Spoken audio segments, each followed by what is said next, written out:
Hey guys, so welcome back to my channel, and today I am going to take you to get ready for a race with me, basically. Welcome, good morning. Woo! I had one of the worst sleeps because the cats had me up since 4:30. We're doing well. Cats had me up 4:30. What have you got to say to that? Doesn't care.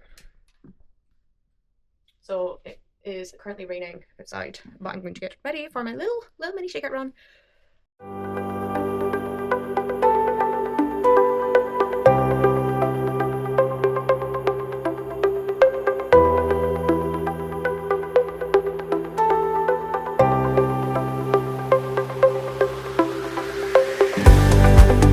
So I had just a little bit in zone 1, and then 2 times 20 seconds harder effort, and 1 40-second harder effort, just to kind of get those legs turning over again and prime for race day tomorrow. So then I was prepping and packing all my mandatory kit and the bags for tomorrow anyway. One thing I tried was to sellotape up my zips on my waterproof because the zip banging is just a lot sensory sometimes. So I'm trying to minimize all these little things and seeing if it helps. However, I didn't actually use this rain jacket while I was racing the tour, so we'll see. I'll try it again on another run. Another thing I'm considering is potentially cutting off some of my hair so I don't have the swooshing. However, I'm not quite ready to cut off my hair yet. So yeah, this race did have a fair amount of mandatory kit, which is great practice for the Arc anyway, because I've been training with all my mandatory kit and it does add on a certain amount of weight.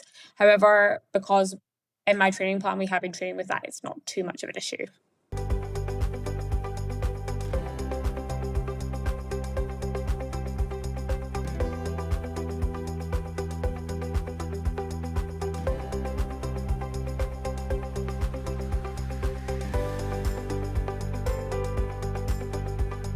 So obviously one thing I did want to speak more about was my kind of feeling and how I'm trying to navigate that, and it is, I'm not gonna lie, a real struggle right now. And once I'm maybe a little bit more financially like a-okay, I'm hoping to probably speak to like proper professionals again. But right now we are kind of working through things, and for a while I wasn't really in a place I want to speak to professionals about it again. So tomorrow I have a 60k race with 2,000 meters of elevation. I'm trying to practice my fuel that I'm going to take for the Arc, because the last few times, to be honest with you guys, haven't gone well. I haven't been feeling my runs properly. So unless I'm racing. When I'm racing, I'm really good. So we're going to really try with this, as scary as it feels. And we're going to try and get 60 grams of carbs in an hour, basically. And she's not meant to be on the counter, but you know. Hope is 6.5, well, maybe 6.5 hours if I was planning. I think 6 hours is too ambitious, but maybe 6.5. I don't know, we'll see how I'm feeling tomorrow. I've not had the best week of my life. I mean, not the worst week at all, but just stressful. I'd say stressful, like good stress, but also stress. So I am remembering what that plays on the mind and body, and that this isn't like my A race. This is just a training run, essentially, to help me practice my fueling in my 30s era. The plan is going to be to try my very best and have roughly 60 grams of carbs an hour. 1, 2, 3, 4, 5, 6, 7. I need to spare. You have to have spare food for this one. So for those of you that haven't met, this is Storm. Stormy likes to say hello. Here's plan, team, plan. Hour 1 and 2, hour 3 and 4, hour 5 and 6, along with 500 mils of water.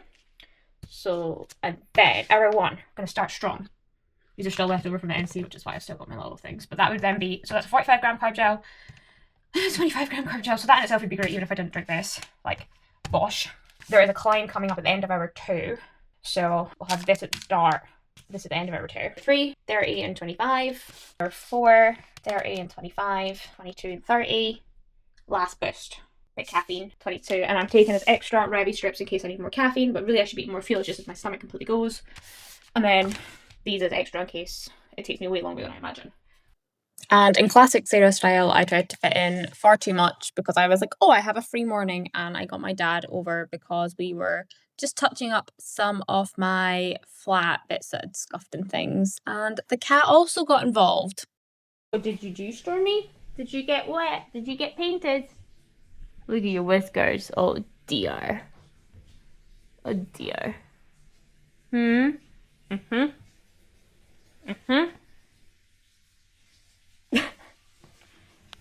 I'm just about to leave and just have really bad anxiety, and I've had it all week and I don't really know what it's about. big part of me doesn't want to leave the flat today at all, or maybe go and slash do this race. I don't know what it is, but we're just gonna do it anyway because I can't let anxiety get in the way of what I know I think I want to do. It's just so anxious, so it's horrible.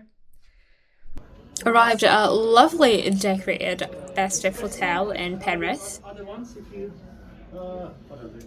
Down to Penrith. I weirdly done something that I've never done before in my life. I stopped at services and I slept in the car because I was so tired. And the cats had me up so early. What time is it now?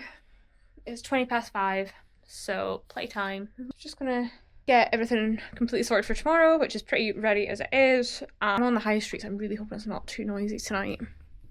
But yes, fingers crossed it'll all be fine. I'll like a good sleep and it'll be fine. So while I've got some time, I thought we could catch up a little bit, because it is 5 weeks till the Arc of Attrition. Again, not an ad at all. Wish it was. Fave drink that's like non-alcoholic and it just makes you feel like you're having a little bit of festivities.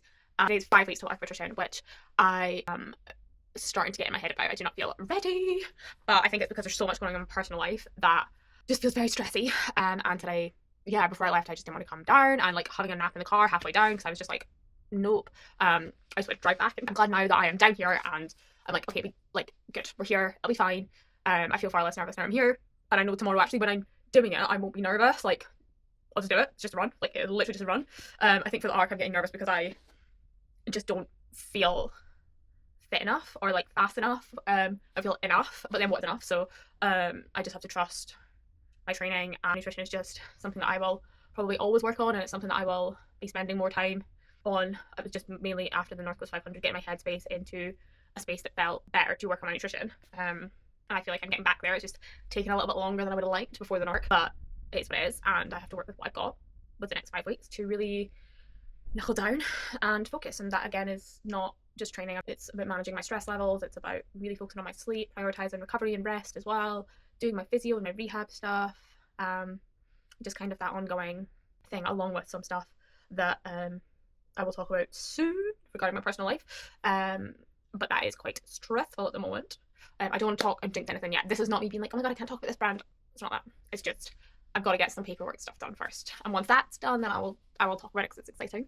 Just terrifying. That's exciting. So yeah, I have my plan for tomorrow, and I actually put all my what I'm hoping to eat tomorrow into. I never advocate for my fitness pal, but if I have all the, I think there's one extra gel in what I have put here. But if I, oh, it's terrifying. If I have all what I hope to have, I will end up having 2,240 calories, which is 557 grams of carbs, which seems extreme. But if I break that down to every 6 hours, it's 92 grams of carbs, which would be absolutely amazing. Like, I don't think I'll manage quite that much. I've done was like I put it all in here, so then what I do have left in my bag at the end, I'll know like to take that off, and that's what I've not managed. It's mentally, it's just an absolute. I'm thinking I have to prioritize that over my thought processes if that's too much food, and I will be hopefully. Yeah, I mean I'll be running 60k, and I need to remember that. I think that's why like it's so important to talk about fueling and stuff, because we just don't talk about it, and it feels like right now the fitness industry's really difficult space to be in, and it also feels like the celebrity space is difficult, and a lot of people are, you know, losing weight rapidly, and it's just a weird space to be in. Wish me luck. Race day, I slept absolutely horrendously last night. I think it was at Christmas parties on the high street that were just like, which is fine. So yeah, I really struggle to sleep with earplugs. I do keep meaning to bring them, but just I always feel like I can hear myself like swallow and breathe and my heartbeat, and I'm like, oh. So not the best sleep in the world. That's fine. I'll sleep good tonight. I'll be back with my little cats and my weight blanket. Always sleep with a weight blanket.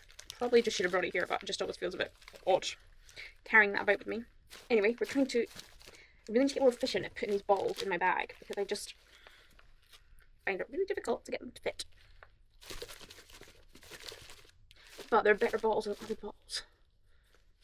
In the Arc, going through a pit stop, this is not, because that's why I'm calling it a pit stop rather than like an aid station, because I want it to be a pit stop. It needs to be fast and efficient, and the running bit I'm not too bad at. Fast and efficient bits. Well, not fast, but efficient. Well, maybe probably not even efficient. But anyway, getting better at that. That's the reason I don't even know if I'm going to use poles on Arc because I'm so bad at not using them. I think I'm getting there with using them, actually just taking them in and out the bag and putting them down. I've not worked out how to put poles down yet without because my thumb is messed up. So the annoying thing is I have to go through kit checks. I should only get kit checks this morning. Oh, this is going to have to get unpacked and repacked. That's fine. Just a little bit annoying. Just don't know how many layers to wear. I'm going to go for 2 and see. The most uncoordinated runner out there with brand size. We've got Buff, we've got Lululemon, we've got Nike, we've got Sweaty Betty, a bit Moggins, a bit of Reebok pants and hockey shoes. And a Salmon backpack. Not one thing I'm wearing is matching. Lol. I would love to be one of those runners that just wore everything. I tend to go with what works best for me, like what's comfiest, and that doesn't seem to match everything. I will find a brand one day. I literally took no content while racing. I just put my phone under its strap and put it in my bag, but I have done a little race recap, kind of talking you guys through the race and how it was. Yes, so I have now had some time to process the race and kind of go over it, have a little chat with my coach, see what we were thinking, and obviously like my goals for this race were very different. It was not me, like I wasn't racing, and I know a lot of people will laugh at me when I say that because I'm like, oh, I'm not racing. But it's like when you're in this zone, it's very much, this is not my A race. It was very much, I had targets that I wanted to meet and I had things that I wanted to test out and see what I could do, mainly regarding fueling. So because my next race is 100 miles, you kind of can't do 100 miles if you don't feel it well. Well, you could, but it's not going to be optimal. And again, I said like I want to share more with you guys. Like I really do want to try hard with my fueling and be able to get to a stage where, you know, I can fuel for high performance. And I was quite, when I was like racing, it was okay. I wasn't worried about how much I was eating after I did a little bit of a wobble of like, oh, how much am I eating? But I'm still holding on to the pride of like, no, you managed that. You did that and it was for a purpose. So I did manage 7 on average. So I was out for 6 hours and 53 minutes. So we're just going to average out 7 hours. On average, I managed 72 grams of carbs an hour and my stomach was fine. That is a massive win. Like, I can't tell you how much of a win that is for me. Yeah, huge win. And I've got 2 more long runs left before the Arc. So they will be, again, same fueling technique. Just keep practicing, keep dialing it down. And then the other things were, when I was racing, I did get my head a little bit. So just kind of acknowledging that and then working processes and things where I can kind of challenge almost those negative self-thoughts just to kind of see how I was, because it was a race that was very far out my comfort zone. Like not a lot of it, there were some aspects that were more fell running. I do not fell run. I am not a fell runner. I fell over so many times. I had the wrong shoes on. I had the right shoes on if it was dry, but while it wasn't raining, it was very wet underfoot. Yeah, if it had been dry, my shoes would have been fine, but it was very, very wet underfoot. So I fell over, I don't know how many times, so much so that my phone is broken. My phone is broken with water damage. It will not turn on. That's how wet I got, and it wasn't raining. If that puts into context or perspective how wet it was. Within 3k, I took a sensible decision for me. I stopped and changed my entire top, well not my sports bra, but I changed my long sleeve top, my short sleeve top, because I was just soaking. Fabulous slide, like I could say, like, you know, kids slip and slide. It was, I wish somebody had a GoPro to like see. It was great. I made the very sensible decision, proud of myself. And it's all these kind of things that, like, even though they take time up at the right when you're there, when I was thinking of like a 100-mile race, I have to think about what am I going to be like in the last 20 miles of that. Like, is taking a 2-minute stop at an aid station to fix a blister, that could actually save me like 20 minutes later on. So it's all these kind of things that just working out how I'm going to navigate those challenges when they come up, because they will come up, and processing that. But yeah, the race itself, I'm really chuffed with how it went. Again, I had no time in mind. We've had no specific hill training for that. I stuck to my little plan and went well. I came third, which again, it was nothing to do with like the placing. Like, I would have been, because of how I performed, I was quite happy with like if I came 10th or whatever, like I wouldn't have minded, because it was not about my position in, and I was not going to be competitive. I was going to just have a little run about. There's definitely some aspects that were super challenging with the kind of terrain that we were on, the fell aspect of it, but my legs are feeling fine now. They're a little bit tender for 2 days after. 3rd day was fine, top spin, double spin. Still a little bit tired, but generally fine. Just planning now right up to the Arc, because it's 4 weeks. How scary. I'm excited though. It's really exciting. And yeah, so that is Tour de Helvellyn. I would recommend. Yeah, just a generally good day out. So yeah, now we're on the 4-week countdown to the Arc of Attrition, 100. And that is my A race for this year, so we'll see how it goes. But again, it's my first experience of racing 100 miles, and I'm just going to go and see what I can do, really. Obviously, I'd love to do well, but whatever happens, like, I'll have loads of notes, I'll learn loads from it. I'm just going to stick to my race plans and not get carried away with whatever is going on. Whoever's there, whatever's happening, just do my own little bubble, and that's how I protect my energy and all that. So yeah, it's excited, and I'll hopefully see some family down that way when I'm down there. Lots of bits and pieces going on in my personal life, but yeah, finally my counselling is all set up, which is super exciting. Yeah, I guess if you would like to get in touch with counselling, please go to my website or message. Yeah, I'm now actively counselling / a therapist, because people keep thinking I mean then like a political counsellor, and I'm like, no, therapist. So I need to maybe make that clear that I actually am a therapist rather than, you know, a town counsellor. That is really what I'm really passionate about, and moving forward I want to do a lot more and try and be more open in that kind of area. So yeah, anyway, I hope you guys found this good. If you have any comments or any suggestions, please do drop them below, and please do remember to like and subscribe, because it really does help me, and my plan is this year to make at least a video every 2 weeks, maybe, if I get around to it. It's really hard, but I have a little side project thing that I am planning on taking you guys with me. It's not a run, BT dubs, it's just a personal endeavor. Hopefully I'm going to take you guys along with me, but yeah, anyway, thanks guys.